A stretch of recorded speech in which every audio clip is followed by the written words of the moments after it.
है। समाचार पत्र की सीमा में जितनी संभव थी उतनी इस विषय की चर्चा विस्तार से पिछले लेखों में हो जाने के बाद इस लेख में उसका उपसंहार कर इस लेखमाला के प्रारंभ में ही कहे अनुसार जन्मजात जातिभेद के उच्चाटन की एक योजना। हाँ सॉरी, सुनाई दे रहा है क्या? Hello hello hello.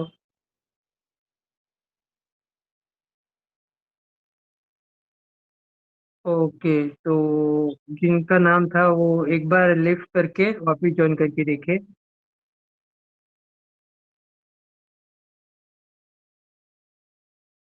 उच्चाटन की एक योजना संक्षेप में देकर यह लोक लेखमाला हम आज पूरी करने वाले हैं।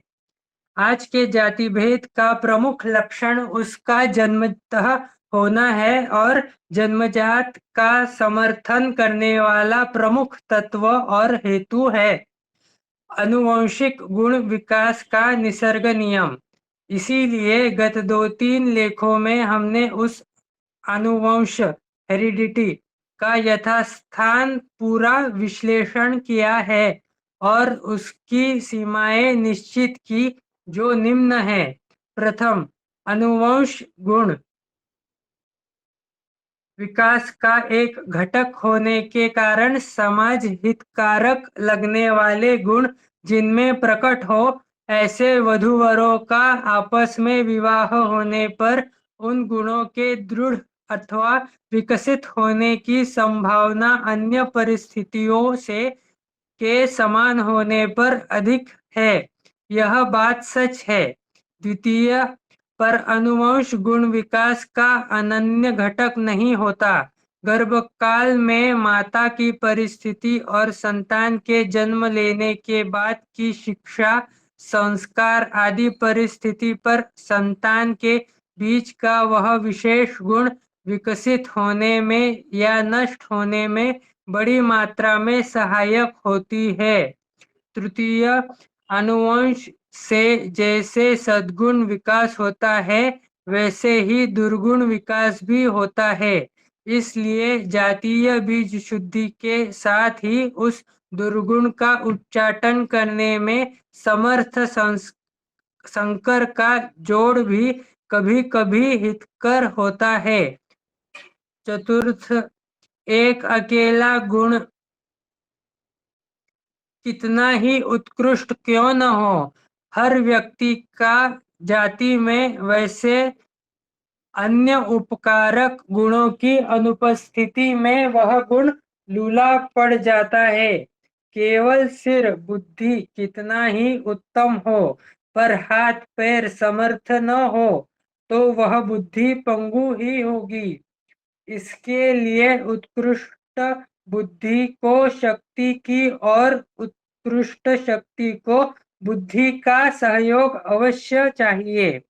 इसलिए बुद्धि प्रधान शक्ति प्रधान कुलों या जातियों में अन्य अनुकूल गुण प्रधान कुल या जाति का संकर भी कभी कभी हितकर ही होता है। इसलिए सब जातियों का यथा प्रमाण यथा आवश्यक सम्मिश्र बेटी व्यवहार चालू रहना उनके विशिष्ट गुणों के उत्कर्ष और कार्य क्षमता के लिए उपयोगी ही होगा। पंचम, आज का हमारा जातिगत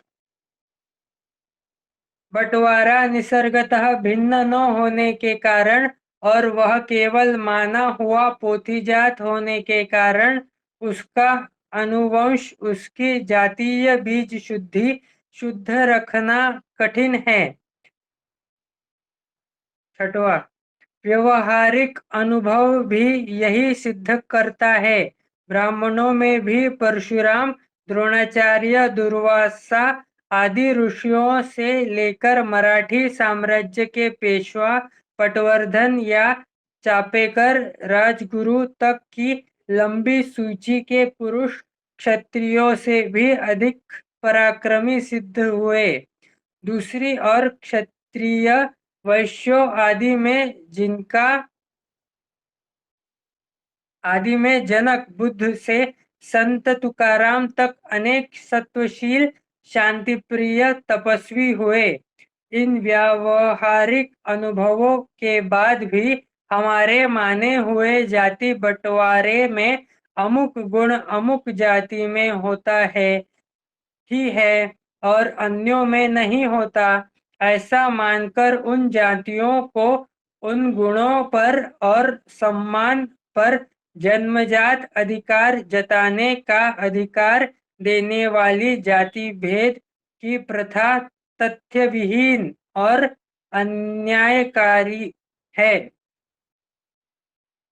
सप्तम, अपने इतिहास की ओर देखें तो आज जो जातियां रक्त बीज के कारण भिन्न है, जैसा कि हम समझते हैं, वे मूलतः ही सम्मिश्र थी, यह स्पष्ट दिखता है।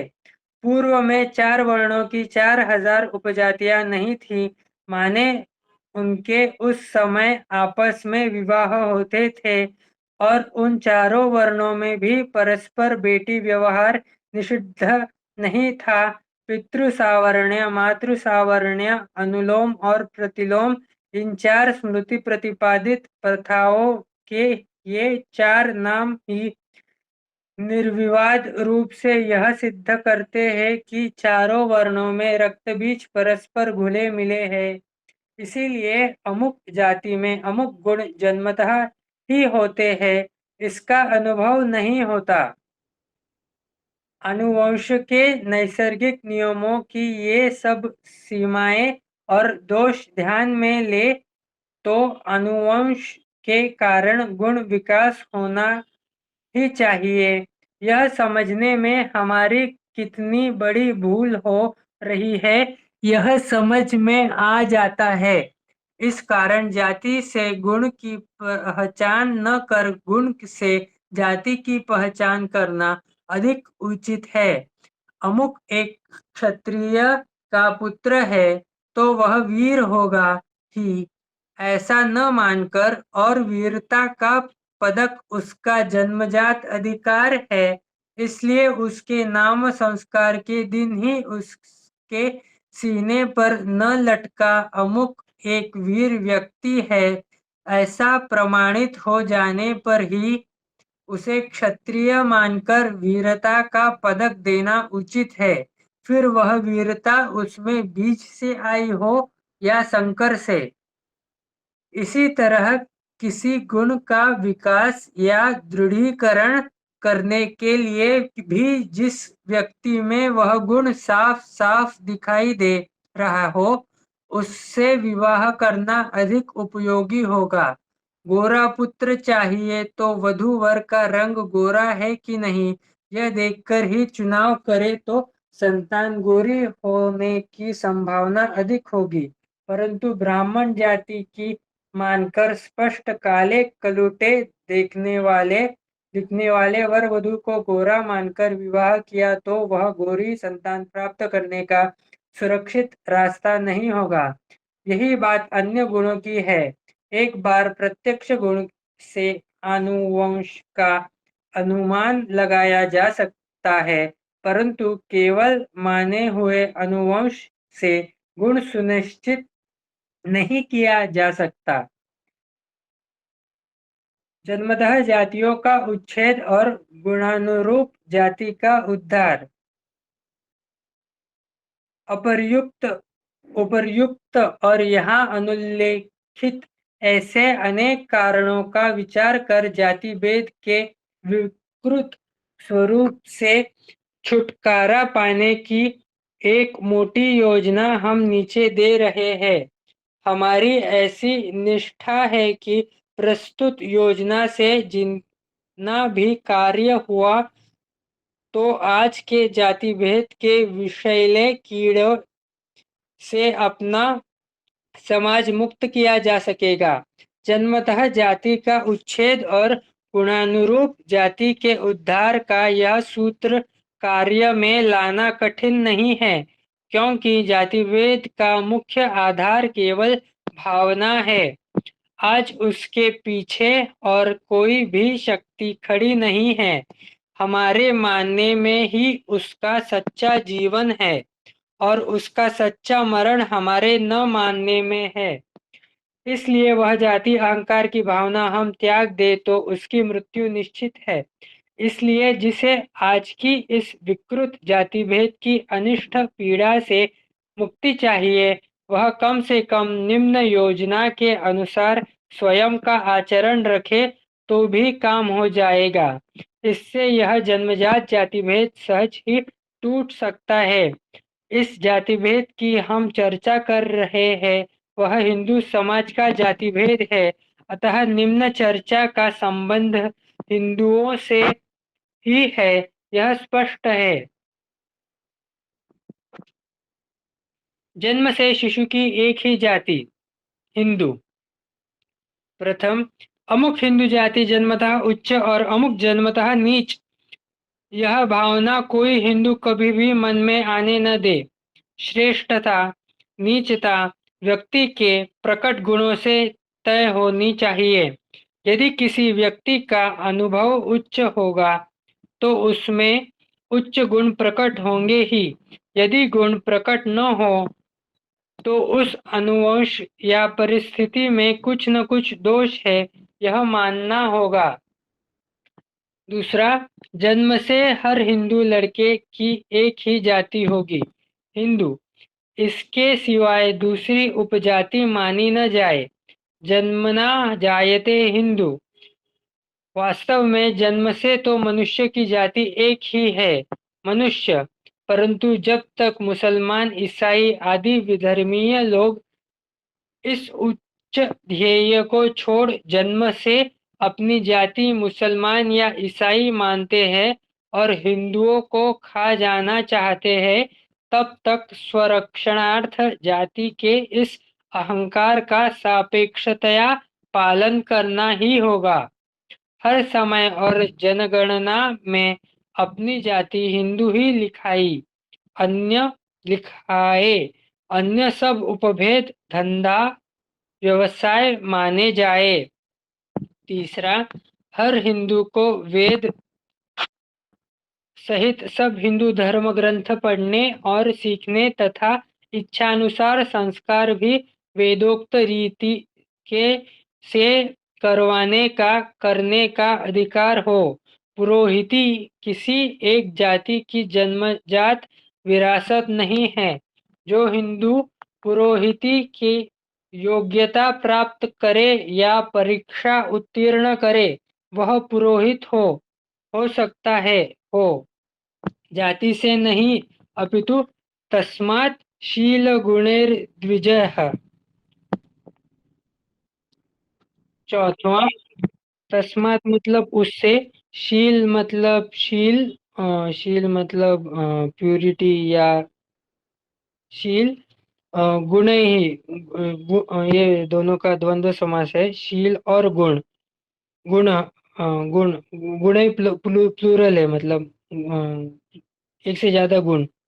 और उससे द्विजः मतलब द्विज मतलब ट्वाइस बॉर्न, मतलब जिसका उपनयन संस्कार मतलब इनिशिएशन हो चुका है, वो द्विज मतलब एक बर्थ माँ और पापा से होता है। और दूसरा ऐसा माना जाता है कि स्टडी जब वो चालू करता है, कौन सी भी, मतलब अभी जैसे केजी में डाल देते हैं वैसे पहले 8 साल, 10 साल, 11 साल या 12 साल का होने पे जो शिक्षा चालू होती है, तो तभी उसका दूसरा जन्म माना जाता है। जो दूसरा जन्म मतलब जिसने शिक्षण चालू किया है, पूर्ण किया हो या ना हो दूसरी बात है, तो वो द्विज होता है। हेलो, ओके, हाँ। चौथा, हिंदुओं के विशिष्ट तीर्थ क्षेत्र, मंदिर और पवित्र ऐतिहासिक स्थान जैसे नासिक पंचवटी के राम सेतुबंध, रामेश्वर, जाति वर्ण निर्विशेषता से स्पृश्य अस्पृश्य सब हिंदुओं को समान रूप से खुले हो। प्रत्यक्षावलंबी, पांचवा, प्रत्यक्षावलंबी सुजनत न शास्त्र की दृष्टि से योग्य किसी भी हिंदू वधूवर का विवाह वह जन्मजात भिन्न मानी हुई जाति में हुआ है, इसलिए निषिद्ध और बहिष्कार योग्य न माना जाए। यह नियम निषेधात्मक है। ब्राह्मण और महार के बीच विवाह संबंध होना ही चाहिए ऐसा नहीं, परंतु यदि गुण, शील, प्रीति आदि दृष्टि से परस्पर अनुकूल वधूवर ब्राह्मण महार विवाह करे तो उसकी जातियां भिन्न हैं, इसलिए वह विवाह निषिद्ध न माना जाए।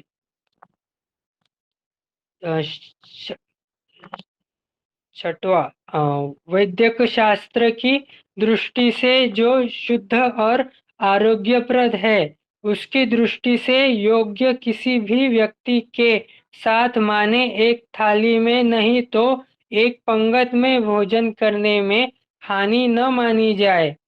पड़ोस में बैठकर भोजन करने से जाति अगली कई पीढ़ियों के लिए बदल जाती है। यह कल्पना पागलपन की है। मांसाहारी एक पंगत में बैठे तो उत्तम, और वैसे ही शाकाहारियों की भी पंगत हो सकती है। सुपाच्य और सु और रुचिकर अन्न सहभोजन में कोई हानि न मानी जाए।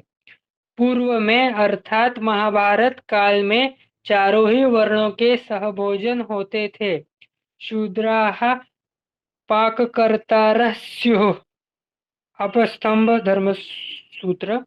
या दासना पितगोपालाः कुल मित्रार्धसीरिणः एते शूद्रेषु भोज्यान्नः। ऐसे सैकड़ों वचन हैं।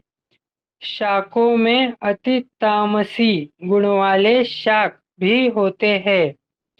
वे मांसाहारी जो हमेशा ही मांस नहीं खाते, शाकाहारियों की पंगत में बैठ सकते हैं।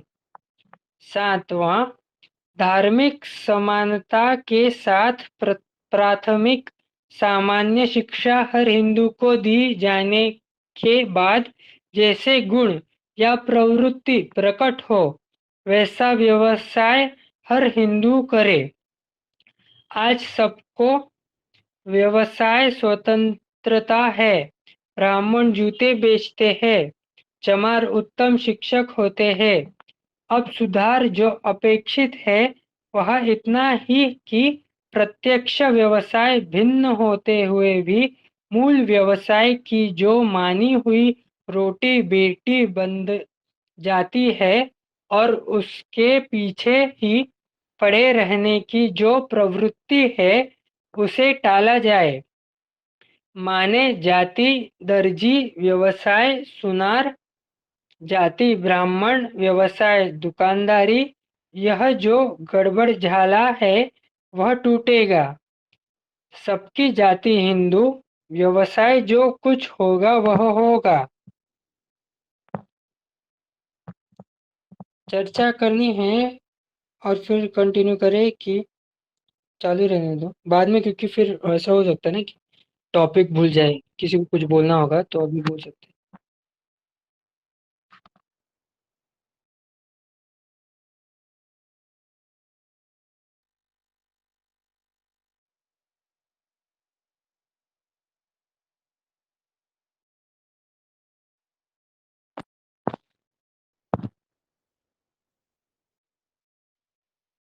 तो क्या करूं? ओके। बैरिस्टर और वाहन चालक। अब इस चर्चा का मंतव्य संक्षेप में शीघ्र ध्यान में आ जाए, इसलिए एक दो उदाहरण देकर यह लेखमाला समाप्त करें। जो बातें बचपन से हमें अच्छी कहते हुए बताई जाती है उनकी हास्यास्पदता तत्काल ध्यान में नहीं आती, इसलिए